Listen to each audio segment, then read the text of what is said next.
Today we're going to be repairing the igniter on our Rodgers white hot water tank. I'm calling it the igniter. It could be the glow plug, whatever you want to refer to it as. But anytime that your furnace goes to kick on, you should see a nice red glow here. And you shouldn't have all these lights on. What these lights are is they are telling you you have an error code. And this error code is letting us know that it is the igniter. So the first thing we have to do is pull everything apart and get it out so we can replace it. First thing we got to do is we got to unplug the igniter itself, and we also have to remove this gas line. But before we remove the gas line, it's important to note that you must shut off your gas valve because you don't want gas just running directly into your room. So a good way to know that your gas is shut off is the gas valve itself should be basically in a cut line of the pipe. When it's up and down like this, you know that it's in line and letting it flow, and when you put it to the left like this, you know it's closed and not allowing gas to flow.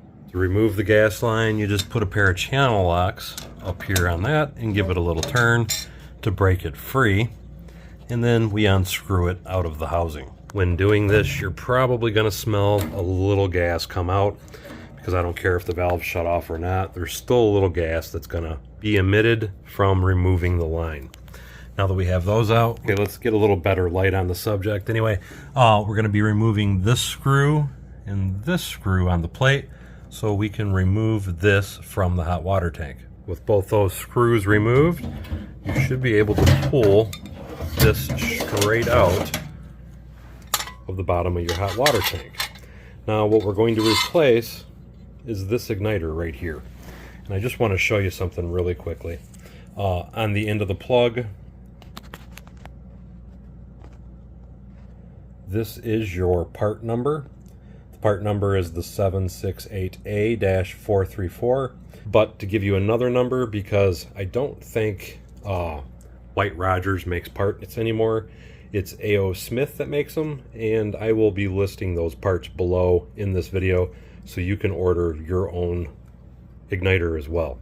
This is the part number on the end of the box though, if you need to see it. Now to put the new one in, you have the problem of you have to get the old one out.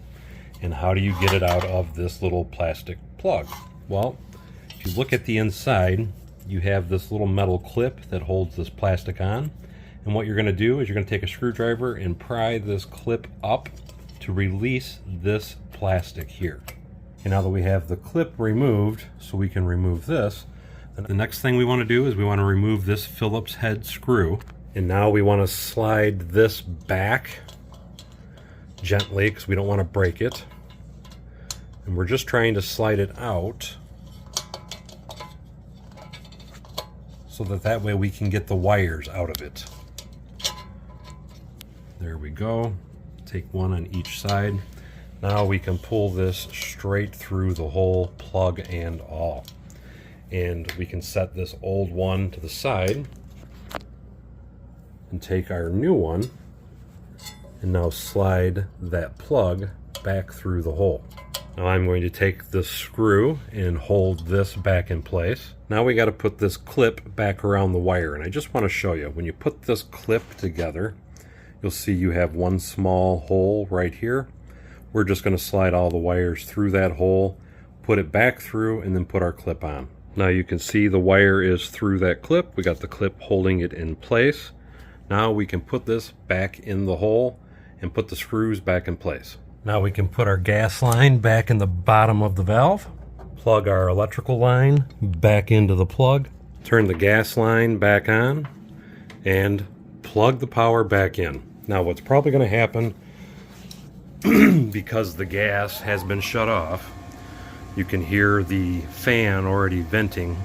It's probably not going to ignite the first couple times. We're going to have to do this a couple times, but it is, at least it's getting warm, as you can see by the red glow from the viewing hole, whereas before it wasn't getting warm or red at all. It wasn't heating up. But again, because this has been shut off, sometimes I might have to do this once or twice before the gas ignites. Surprisingly enough, it lit the first time, and we are good to go. Just to show you what I mean by I know that it lit the first time, you can see the flame through that little hole. So we know that the hot water tank is ignited and it is heating. And you can also see on the screen here, there is no lights lit up, which tells us we have no more code problem or errors. So with that, your hot water tank should be fixed.